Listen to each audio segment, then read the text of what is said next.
Hello and welcome to another instalment of History Stuff. So this is the fourth episode of the adventures of Sir Adam de Gurdon, the Outlaw Knight of Hampshire. The last time we saw him, he'd been forced out of Dunster Castle in Dorset by his former friend Roger Mortimer and forced to take to the woods with his men. They are now a bunch of bandits or forest outlaws. And what's going on in England generally at this moment? This is the aftermath of the Battle of Evesham. Those rebels who are still in revolt against King Henry now have to fight a very different kind of war. They basically take up what we would call guerrilla warfare. One chronicler says that they take to the woods and fields. They don't have many castles left or strong points, so they take to the woods and the hills and they attack the royalists from there. Now this isn't 100% correct. The rebels, or the disinherited as they're called, do have two main strongholds left. One is Kenilworth Castle in Warwickshire, this enormous fortress, once in the possession of Simon de Montfort. And the other is the Isle of Ely in Cambridgeshire. The Isle of Ely has been reoccupied repeatedly by political rebels in England since the days of Hereward the Wake, the Anglo-Saxon folk hero who fought against William the Conqueror in the 11th century. Whenever there's a civil war in England, the rebels make a beeline for Ely because it's this tremendous natural stronghold in the middle of a great big expanse of marsh and fen, and nobody can get into it unless they know the secret paths. So it makes an ideal fortress. And this is what happens in late 1265, is that some of the surviving rebels, they reoccupy Ely, and Adam, he forges an alliance with them. He and these men from Ely, they ride out and attack the royalists all over South and Southwest England. Adam is now, along with the others, fighting a very different kind of war. He's not using any particular castle as his stronghold. He seems to be roving about all over the place, helping the surviving pockets of rebels wherever they might be, and just causing as much sort of mayhem and damage as he can, really. And there are some surviving records of what he gets up to. So, for instance, the Sheriff of Bedford and Buckinghamshire, Geoffrey Le Roos, later complained that between November 1265 to Michaelmas 1266, that's September 1266, he had been impeded by Adam and a band of men from Ely. And these are named as Adam Gurdon, David of Uffington, John Russell, and others of the island. Geoffrey went on to claim that the outlaws had prevented him from holding tourns in Buckinghamshire. This is a kind of local court, and caused him damages worth 10 marks. As a result, he was forced to ride about the country with 12, 20 or 30 horsemen to defend himself and guard the land. Unfortunately, this doesn't do him much good, as he ends up being robbed of another £22 at Hendon in Buckinghamshire.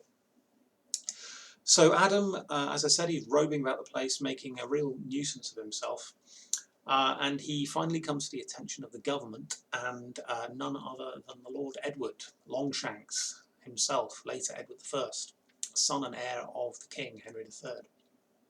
And in the spring of 1266, Edward decides to deal with Adam personally, and he gathers a band of knights and men-at-arms and goes out into the forests of Hampshire to track him down. And he's helped by a man named Robert Chadd, who unfortunately is a traitor. He's one of Adam's former followers who's turned against him, and he decides to go to Edward and offer to lead him to the outlaw hideout, presumably in exchange for some kind of reward.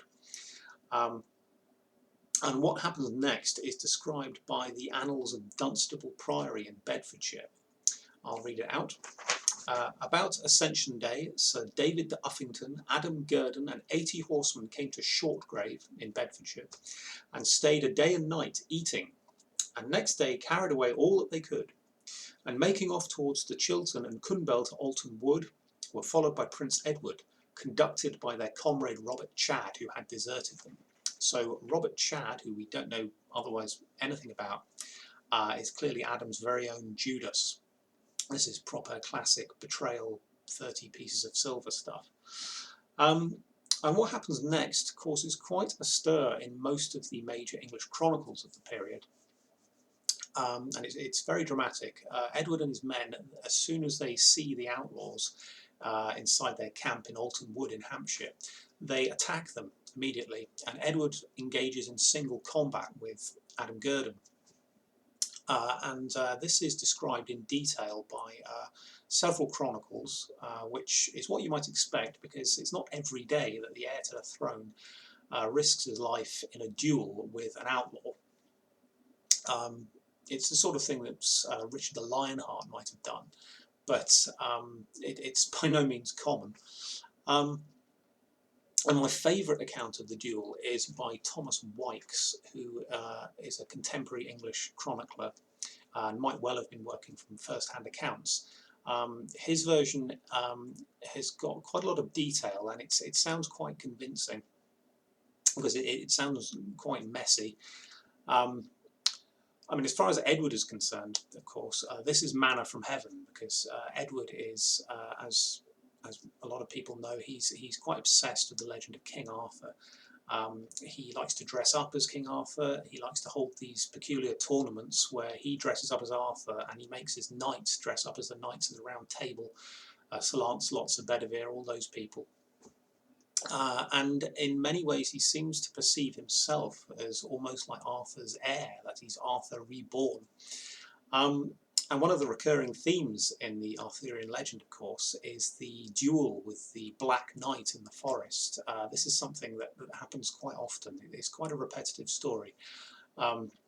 Arthur's knights are forever riding out of Camelot into the wilderness to have fights with dragons and trolls and black knights and all that sort of thing.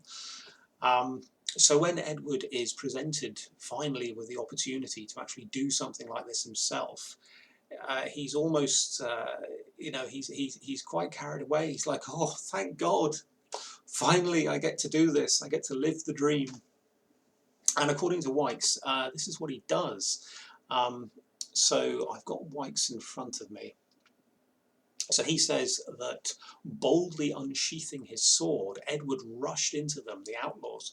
Gigantic and warlike, unsubdued, he alone attacked in a soldierly manner. So Wykes is saying that Edward actually rushes into the outlaws all by himself and attacks Adam and his men alone. Now this might sound as though Wykes is sort of praising Edward and sort of exaggerating what actually happened. But then he goes on to say, for the commotion which should have brought reinforcements to him, as Edward should have been supported, they were obstructed by a ditch to such an extent that it was not possible for them to come to him. So what has actually happened here is that Edward has gone berserk. He's charged Adam and his men like the Incredible Hulk. And he's got himself stuck on the wrong side of a ditch, which his men are struggling to climb over as quickly as possible so they can come help him. But for the time being, he has to fight Adam and all of his outlaws all by himself. And Wykes says that he himself, Edward himself, cruelly killed many of Adam's retinue. Some of them fled. He captured Adam, inflicting cruel wounds.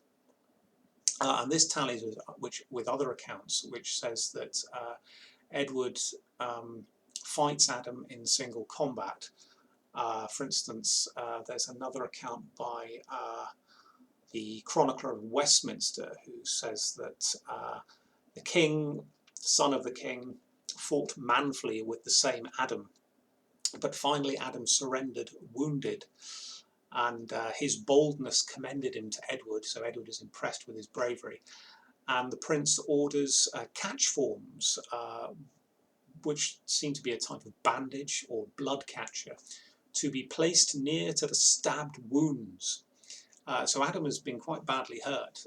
Edward has chopped him up quite badly, and he needs immediate medical attention. So this is obviously very dramatic, and it does wonders for Edward's reputation, of course. And it appears to be something that did actually happen. He does attack Adam, the Outlaw Knight, and he defeats him in single combat. And then he spares his life. He doesn't kill him. And now Edward at this point is trying to present himself as a chivalrous prince, as someone who deserves to be king. And he's probably quite aware of what happened at Evesham, and that in many ways the massacre of nobles at Evesham has not really done him any favours. It's saddled him with a blood feud for a start, because Simon de Montfort's sons are desperate for revenge because of what was done to their father on the battlefield. And Edward also wants to reconcile the remaining rebels. He's realised that just killing them all, just being incredibly ruthless and wiping them all out, isn't really going to work. Because for a start, you can't kill them all. If you're going to be King of England, you need your knights and your barons to help you in war and to help you fulfil your ambitions. So simply slaughtering them all it's not realistic. And Edward also wants to present himself as an effective leader, which prior to Evesham he hasn't really done. He's a very sort of controversial and not particularly effective character in the early part of his career. Post 1265, you can sense that he's really making an effort to present himself in a different light and to construct this image of the chivalrous warrior prince. And engaging people like Adam Gurdon in single combat and defeating them, then sparing their lives, is this very sort of calculated way of showing that I am fit to be your king. I am better at fighting than you, which is important. He's got to be top dog. He's got to show all these knights and barons that he's better than them. He can beat them down if it comes to a war, if it comes to a fight. But also that he can actually be merciful. He's not just going to slit everyone's throats and stick their heads on poles. He can actually show mercy. Although we shouldn't exaggerate that too much. I mean, he's not particularly gentle with Adam and his men. Adam himself is spared. He's loaded down in chains and wrapped up in bandages. And then he's packed off to Windsor.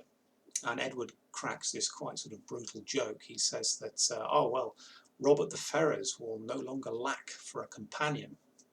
And what he means is that Robert the Ferrers, the Earl of Derby, who is another of Edward's enemies, has already been captured and stuck away in prison in a dungeon in Windsor.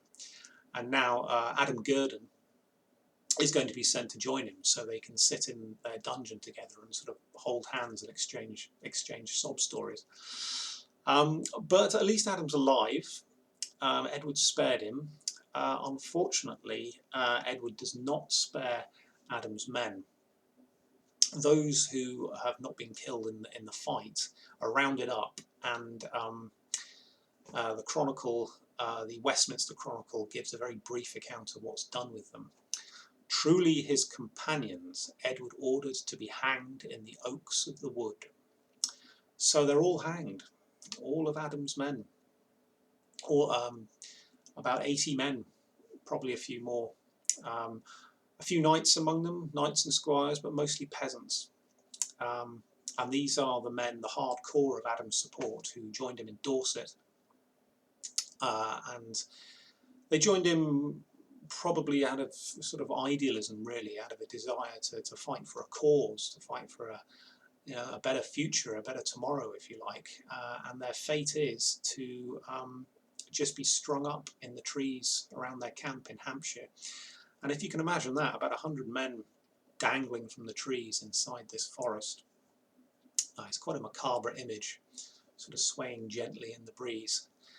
But as far as Edward's concerned, these men are not freedom fighters. They're not merry men. They're not merry outlaws. They're a bunch of thieves, murderers and robbers. And as heir to the throne, he wants to make an example of them. He wants to show the world that when he is king, this is what he will do with common criminals. And they are common criminals. They're not gentlemen. And as I pointed out in previous videos, nobles are generally spared in this period. In wartime, they're taken for ransom. Common men, common soldiers, common outlaws, they're just collateral damage. They're wiped out, and nobody's going to pay a ransom for them, so they're just slaughtered. And that's the end of Adam's rebellion, really. That's it. He is taken off to Windsor, thrown into prison, very badly wounded, loaded down with chains. His men are all dead. And that's it. But that's not the end of his career. Most accounts of the story of Adam Gurdon sort of break off here. But he's got a lot of living left to do. He lives for another 40, 50 years. So I'll make one more video about the epilogue, the last part of Adam's career. But that's it as far as his time as an outlaw goes. It's quite dramatic stuff, a bit heroic in many ways, and it ends on this very dramatic note with a single combat against the future king. But it doesn't end well. Certainly not for Adam anyway, and certainly not for his men. And this is going to be a recurring theme for anybody who goes up against Longshanks. Generally doesn't end well for them. So that's it for today. I hope you enjoyed that, and I'll hopefully speak to you again later.